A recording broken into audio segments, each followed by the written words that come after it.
fala também sobre o Flamengo que apresentou o projeto do seu estádio para a Caixa. Tudo isso e muito mais a partir de agora. Fala pessoal, sou Jorge Nicola, bem-vindos a mais um vídeo do canal. Para quem não me conhece, jornalista esportivo, trabalhando no meio desde 2000 e a missão por aqui é deixar você por dentro de tudo que está rolando com o seu clube do coração. Para não perder nada, aperta o botão vermelho de inscreva-se, ativa todas as notificações e também deixa seu like. Combinado? Para falar sobre o Flamengo que apresentou no último sábado à Caixa o projeto para a construção do seu estádio. Negociação entre Flamengo e Caixa é antiga, desde o ano passado. O rubro-negro tenta convencer a Caixa a vender por um valor bacana um terreno no centro do Rio de Janeiro, no gasômetro, para a construção do estádio.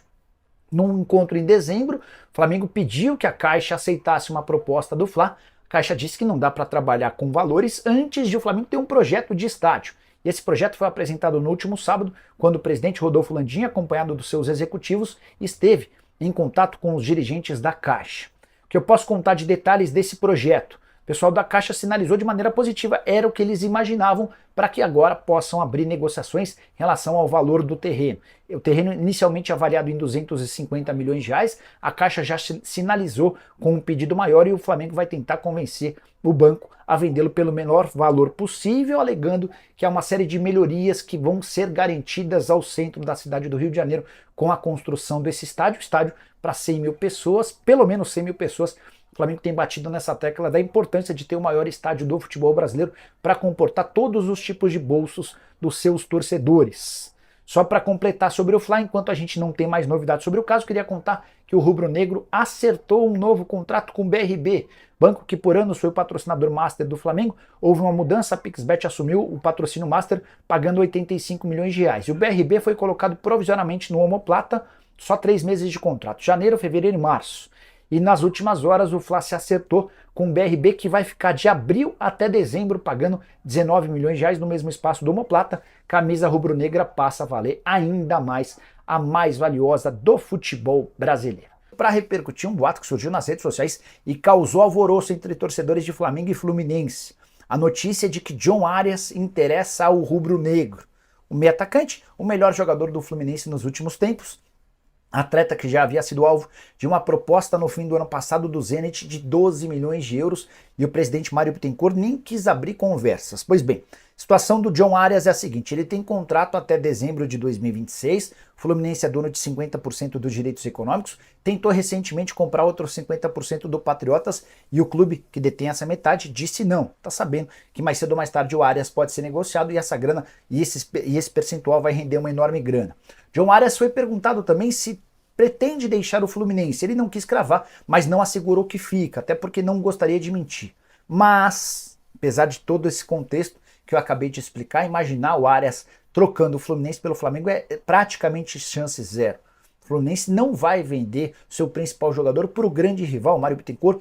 Tem no Flamengo o seu grande concorrente e ele vai preferir vender para qualquer clube do exterior que aparecer com proposta do que negociá-lo com o Flamengo. Por mais que o Flamengo queira, e eu nem consigo confirmar ainda se há esse interesse, dá para assegurar que essa negociação não acontecerá. Se o Zenit, por exemplo, eventualmente fizer uma nova proposta, o Bittencourt pode até facilitar essa negociação, mas não vai negociar o seu principal jogador com um grande rival. Descartemos essa história. Hoje é muito mais fácil para o Flamengo contratar o Maurício do Internacional, e esse é um alvo real do Fla, do que o John Arias, embora o John Arias fosse certamente um enorme acréscimo ao rubro-negro. E você prefere Arias ou Maurício? Use o espaço para comentários e diga se você acha que tem alguma chance de o Fluminense vender seu principal jogador para o grande rival. Também não esquece de deixar like, de se inscrever no canal. Vídeo com informações importantes, porque o Flamengo se reapresentou nessa segunda-feira e teve mais um jogador do Flamengo convocado para a seleção brasileira. Vou dar um spoiler, foi para a vaga do Marquinhos. Quem será? Marquinhos é zagueiro, ou seja, um zagueiro chamado. Quem foi o escolhido pelo técnico Dorival Júnior? Léo Pereira, Fabrício Bruno, Davi Luiz? Calma, já a gente vai contar. Tem também jogador do Flamengo sendo acusado de agressão e ameaça de morte. Mais um caso de polícia no Flamengo. Já vou dar outro spoiler, é o Marcos Braz que está tomando conta dessa situação. Tem atacante paraguaio na mira do Flamengo, pelo menos segundo meu amigo Luciano Calheiros, jornalista que deu essa informação lá no Twitter dele. Tem também novidades sobre estádio próprio, a gente vai contar essa situação. Tem muita coisa no vídeo de agora. Vamos para as informações. Eu vou começar falando do De La Cruz, que para mim foi o melhor em campo no jogo contra o Fluminense no último sábado. Voou no meio de campo, tomou conta no meio de campo. É um jogador que parece que está há anos no Flamengo e ele participou de um quadro na Flá TV e teve uma declaração dele que eu gostei demais, cara. Porque assim, eu vou explicar para vocês, deixa eu só falar aqui para contar para vocês o que ele disse. Abre aspas. Não me considero ambidestro. Me custa um pouquinho com a esquerda, risos. Mas sempre tento ir melhorando no dia a dia. Tenho treinamento desde a base. Hoje vou tentar fazer tudo com a esquerda. Controle, passe. Algo pessoal, de criança. Sempre minha qualidade física não era de ser forte. Então buscava ser um pouquinho melhor. E minimizar os defeitos, no meu caso, pela altura e força. Mas de criança já tinha essa mentalidade. Melhorar com a canhota para tirar vantagem. Fecha aspas. Primeiro, palmas para De La Cruz. Gente, na boa, nunca é tarde para aprender. O De La Cruz, ele tem essa consciência desde criança que ele pode evoluir condução, passe, chute com a perna esquerda. E o que ele faz? Ele treina desde então. Ele tem 26 anos. E por que eu estou falando isso? Porque o Gabigol, que para mim é um baita atacante, ele não sabe finalizar com a direita. E eu vejo muita gente justificando. Ah, mas ele não sabe, também não vai aprender, agora é tarde. Não, gente, não é tarde. Se ele treinar, ele vai aprender. No rival Fluminense, tem um cara que eu sou fãzaço pela postura dele, que é o goleiro Fábio. O Fábio tem 42 anos. Ele foi aprender agora a jogar com os pés. Porque o Fernando Diniz gosta de goleiro que sabe jogar com os pés. O que o Fábio foi fazer? Evoluiu, treinou e está aí, jogando com os pés. Então, nunca é tarde para correr atrás. O De La Cruz, na minha opinião, parece ser sim ambidestro. Mas ele não concorda, ele não se considera ambidestro. Mas, cara, quando ele joga com a esquerda, ele não deixa a desejar. Ele é destro. Uma baita declaração que eu acho que serve para todo mundo, em qualquer âmbito social, qualquer profissão, que nunca é tarde para se aprender. Mudando de assunto, Dorival Júnior fez mudanças na convocação dele. Pois é, ele teve que cortar 3 jogadores. O goleiro Ederson, o zagueiro Marquinhos e o atacante Gabriel Martinelli, os 3, tá, por lesão. E a seleção brasileira tem amistosos contra a Inglaterra e Espanha. E para a vaga desses 3, Dorival Júnior chamou Léo Jardim, goleiro do Vasco, Fabrício Bruno, zagueiro do Flamengo, e Galeno, atacante do Porto. Cara, Léo Jardim mereceu sim essa convocação, ter feito partidas absurdas, tem salvado o Vasco em vários momentos, não só nessa temporada, na temporada passada também. Fabrício Bruno, eu sou suspeito, porque eu sou fãzaço do estilo de jogo dele, um zagueiro extremamente irregular. Muita gente falando, era para chamar o Léo Pereira. Gente, são posições diferentes. O lado do Marquinhos é o lado do Fabrício Bruno. Se ele chama o Léo Pereira, não ia fazer sentido, né? Léo Pereira ele não joga pelo lado direito. E o Galeno, eu confesso para vocês que eu assisti poucos jogos, então não vou ficar aqui dizendo, ele merecia ou não ser convocado. Eu estaria sendo mentiroso e leviano com vocês. Mas esses 3 jogadores aí, Dorival Júnior convocou e ele disse o seguinte ao site da CBF. São atletas que já vinham sendo observados e chegam em condições de brigarem diretamente por uma posição para esses 2 amistosos iniciais, disse Dorival Júnior aos canais da CBF. Com esses 3 aí, o Brasil agora tem 8 jogadores nessa lista de relacionados que nunca atuaram pela seleção e eles terão essa oportunidade de jogar contra a Inglaterra no dia 23 desse mês e Espanha no dia 26. Então fica aí a informação. Mudando de assunto, galera, o Flamengo apresentou oficialmente à Caixa Econômica Federal o projeto para a construção do estádio no terreno do gasômetro no Rio de Janeiro. O projeto foi colocado à mesa em uma reunião entre Rodolfo Landim e Carlos Vieira. Rodolfo Landim, presidente do Flamengo, Carlos Vieira é o presidente da Caixa Econômica Federal. A notícia foi publicada primeiro pelo jornalista Lauro Jardim, do Globo, e a gente confirmou, e pelo que eu soube, a reunião foi extremamente positiva. E só por curiosidade, a reunião foi no sábado à noite, ou seja, no dia que estava tendo Fla-Flu, o Landim se reuniu antes com o presidente da Caixa e depois, pelo visto, foi para o Maracanã. Então fica aí a informação. O que mais me surpreende assunto de estádio próprio sair após uma vitória, não após uma derrota. porque a gente sabia que assunto de estádio próprio era sempre uma cortina de fumaça em momentos de crise no Flamengo.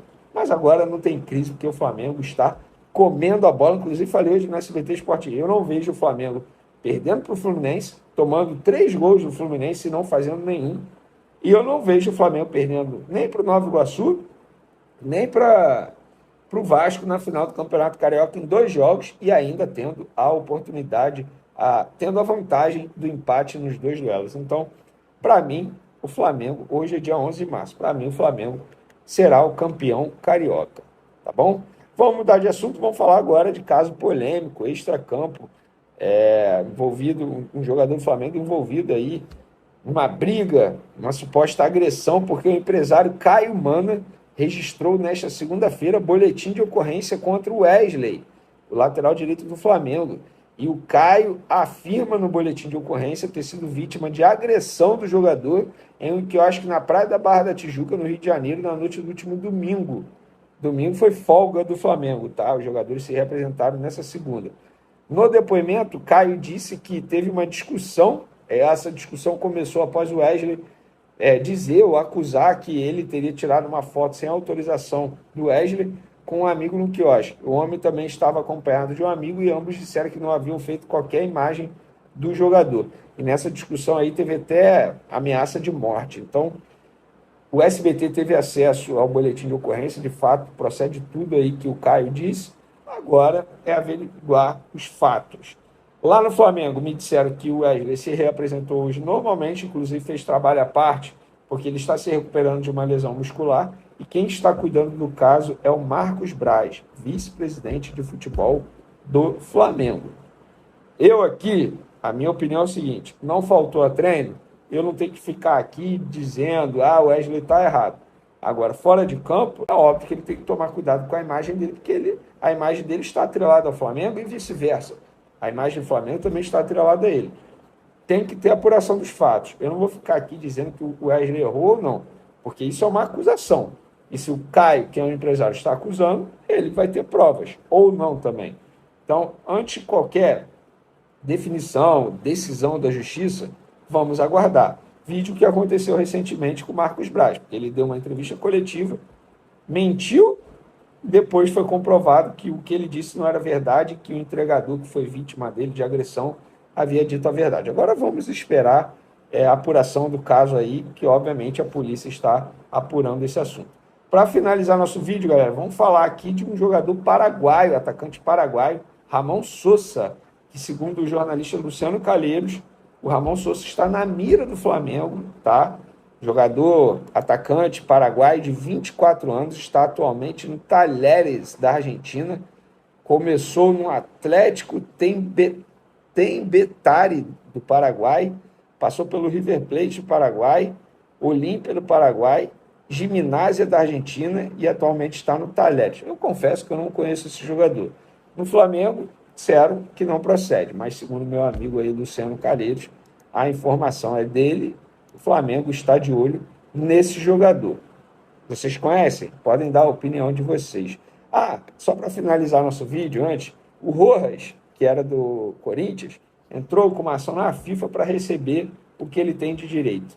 Por que eu estou falando isso? Porque o Marcos Braz deu uma entrevista coletiva, ele falou muito bem sobre aquela situação envolvendo o Maicon, que a narrativa da imprensa paulista não procedia, porque o Flamengo só foi atrás do jogador, só fez proposta depois de ter um ok do jogador. E aí o Corinthians ficou tirando onda, aqui é Corinthians, sendo que deve 11 meses de direito de imagem para o Maicon, tem um jogador indo na FIFA, e o Corinthians está querendo tirar onda com o Flamengo, que paga tudo em dia, que tem um elenco absurdo, que vai disputar títulos, e o Corinthians, que deve a Deus e o mundo, ficou de deboche com o Flamengo. Isso é assustador. É isso, galera. Espero que vocês tenham gostado do vídeo. Não deixem de se inscrever no canal, ativa a notificação, compartilhe o vídeo com os amigos, com as amigas. Tamo junto. Forte abraço e fui! Então é isso aí, família. Ficamos aí com o giro de notícias do Flamengo, né? Vini Casagrande, Jorge Nicola trouxe informações pra gente aí muito boas, atualizações atualizadas de fato a respeito de Fabrício Bruno aí está sendo convocado por Dorival Júnior para representar o Flamengo na seleção brasileira. Olha só, são dois, né? porque também tem o Ayrton Lucas. Ayrton Lucas o Tite fez um pedido para que ele voltasse para estar disputando aí as semifinais e consequentemente a final. Desculpa. Parece que eles só vão depois que as finais acabarem. Então, rapaziada, e a respeito também aí falado como é que é o nome? Do estádio do Flamengo. O estádio do Flamengo deve estar para sair, muito provavelmente, talvez o Flamengo vai ficar sem o Maracanã para poder jogar. Então eles vão fazer esse estádio aí o mais rápido possível. Outra questão também é sobre o Arias, né? John Arias do Flamengo. Cara, pra mim não vem não. E também não é grande coisa para estar no Flamengo não. Pra mim, um jogador mediano comum. O Fluminense deu sorte aí de ganhar a Libertadores, mas não ganhou convencendo a ninguém. Enfim, essas foram as notícias de hoje. Se você ficou no vídeo até aqui, não esquece de dar o like, se inscrever no canal para fortalecer o nosso trabalho de estar trazendo vídeos diários do Flamengo para você não estar perdendo nada. Valeu? Então, um grande abraço. Tchau, tchau. Fui.